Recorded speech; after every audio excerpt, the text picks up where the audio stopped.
As I think back over the last 50 years of Hospice of Santa Barbara serving our community, I think how fortunate we are in Santa Barbara to have this organization.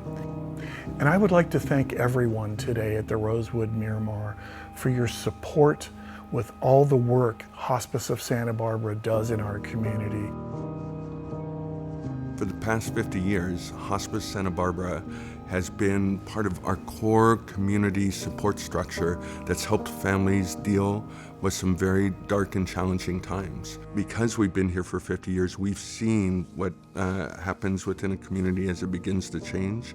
And as we look towards the future, we can really see that some of those changes are really going to create an increased demand, increased need for Hospice of Santa Barbara. It's the best places to be brought up. Small towns learn to appreciate different things.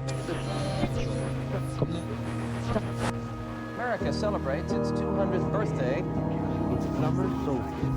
Great way to enjoy the Santa Barbara sunshine and sea. When I think about the fact that in just a few years' time, by 2030, 1 of every 4 people will be over the age of 60, I see that we have a really rapidly growing older population, and they are going to need some care and some resources to live out their best lives. The sheer number of people who are likely candidates to coming for us for grief, people who are 65 and older, has grown by over 1/3 just in the past 10 years.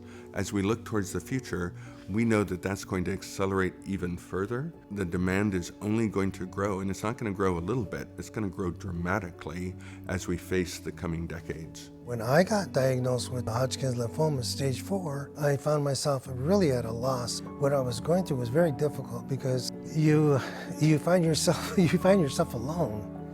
For me, it was not easy to ask for help, but I needed help. One of the things that Hospice of Santa Barbara does that is so valuable in that situation is not only securing the care for the individual, but providing some grief support and counseling for the caregiver, the spouse, or maybe it's a daughter or a son. Being a caregiver can often be somewhat emotionally draining. Part of that is because you're not only caring for that person, you're cleaning, you're running errands, you're going to doctor's appointments. It can be a lot for any one person. Lou said, Dad, they want to help. I said, okay, well, whatever they can offer, then we'll take them up on their offer that they want to help. I think that in my personal experience, having somebody there that can help you with some of those tasks is really meaningful to any caregiver. They helped us with grief counseling, somebody to volunteer to accompany me to the store or just to come over and talk. To know that we had this huge organization to help us in those times of need really was important to us. These services, the needs for these services are going to increase, and so we need that availability of the service providers and the grief counselors to meet that need that is going to be pretty significant in the near future. Young people in America, suicide the attempts COVID-19 were pandemic 51%. reveals It is an indeed enormous rising strain on the anxiety mental health and care depression system. in our kids. There's a lot of talk about the mental health needs of our youth, and it might be easy to dismiss that as normal and expected, teenage angst, that sort of thing. But what we need to remember as the older generation is that we didn't experience a pandemic. We didn't have to learn to hide in a closet because someone might come into our school and try to shoot us. We didn't have to face that our classmates were taking their own lives as often as kids do these days. So it's really important for us to just open our hearts to recognize that this is a serious concern, and that if we want to secure a positive future for our community and for the children who will become adults, we need to make sure that we're mindful of their mental health and their grief and their need to be supported during these difficult times. And at Hospice Santa Barbara, what we really try and do is work with children who are grieving the loss of a loved one. And the grief that comes with that can be overwhelming. And grief is something that even adults don't understand very well. When a child loses a loved one, it's the people around them may also be in a state where they don't know how to talk about how they feel and support them. And without that kind of support, a child might feel kind of stuck or kind of lost in how they feel. So if they go through that process without ever having someone to talk to and process, that may just stay kind of stuck inside them in a way. So to have someone who can explain to you what you're feeling and why you might be feeling that way, to help you really make sense of what feels completely overwhelming, and to let you know that grief is a process. It's not something that you just take care of in one day. We need to help our youth understand what grief is and help them walk through it with support so that they don't become overwhelmed and unable to function in their day-to-day lives. I was floundering. I knew I was not processing the death of my son, and I knew I was just really lost. And so when I contacted Hospice of Santa Barbara, I just hoped there could be answers. I was just so struggling that I just put all my hope that perhaps those answers could be there. The counselor said, I told him my son's name, my Sam's name, and he said, I know your son. I said, you do? He said, yeah, every high school in Santa Barbara asks for counselors to support their students because he had effects and friends at every high school. Hospice went to every single high school in Santa Barbara to support those kids who knew my son. And it's not just for my son, it's for all the kids that are going through so much and have loss. And that forever endeared me to hospice. Very difficult week. Positive COVID-19 Monster Thomas fire in Ventura and Santa Barbara counties is now the largest wildfire ever recorded. As the flow raced the through, T fire burned demolishing hundreds of everything in homes its in the path. fall. When a crisis or a disaster hits our community, what happens is that internally at Hospice Santa Barbara, we'll really be galvanized into action, typically through partnerships with different government officials or law enforcement or first responders. When natural disasters happen in our community, it's all hands on deck.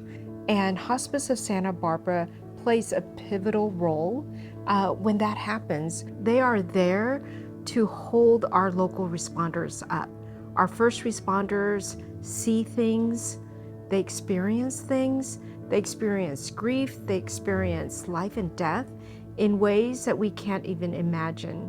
When I first got hired, my thought was that there's a chance that you could experience a call that's going to affect you mentally. But now I think the understanding is it's not a matter of if, it's a matter of when. After the debris flow, I was having nightmares, reoccurring nightmares, kept thinking that I was in the mud, constantly be replaying the story in my head of that morning, and that I didn't do enough for the deceased boy that I found. So after talking about it with my wife, I recognized that I did need help. I was able to tell my story and every painful detail, what I was smelling, what I was experiencing, how I felt. And my wife was in the room. When I finished talking about the 10-year-old boy that I had found that had passed away, she was crying. And I was like, this is what I was trying to avoid. I was trying to avoid exposing her to this trauma. And I remember the counselor asked, Erica, how are you feeling right now? And she said, I'm so proud of Sam. And at that moment, I realized that I did do something for that boy. And now I have, my view is different about mental health, that it shouldn't be reactionary. You need to prepare for it. Healthy first responders, both mentally and physically, means that we can do our job better. The community presses 911 and we show up at your door, that you are going to get the best version of ourselves. And with Hospice of Santa Barbara and the resources they have to be able to help the community and first responders through these times of emotional distress is absolutely essential to the health of our community. One of the truly unique things about Hospice of Santa Barbara is that all our services are offered completely free of charge. But that can only really happen if we have the resources, because we know that times are changing. We know that challenges are growing in the future. the three primary areas of what's happening with children, with the mental health challenges that they're facing, our older population, where the sheer numbers of them are growing rapidly, and with the fact that we don't know when or where, but we know that there are unforeseen crises and disasters that are going to come around the corner. Without those resources to make sure that we're able to respond to those community needs, it's going to be an incredibly challenging time to meet the needs as they arise out there. As I look ahead to the next 50 years, I see a lot of changes coming to our Santa Barbara community. But what hasn't changed is our community and its support of the work we do at Hospice of Santa Barbara. I feel so confident that we can meet those challenges with the continued support from all of you so that we can continue to serve the needs of our Santa Barbara community. Thank you so much for your support with the work we do at Hospice of Santa Barbara. We truly couldn't do it without you.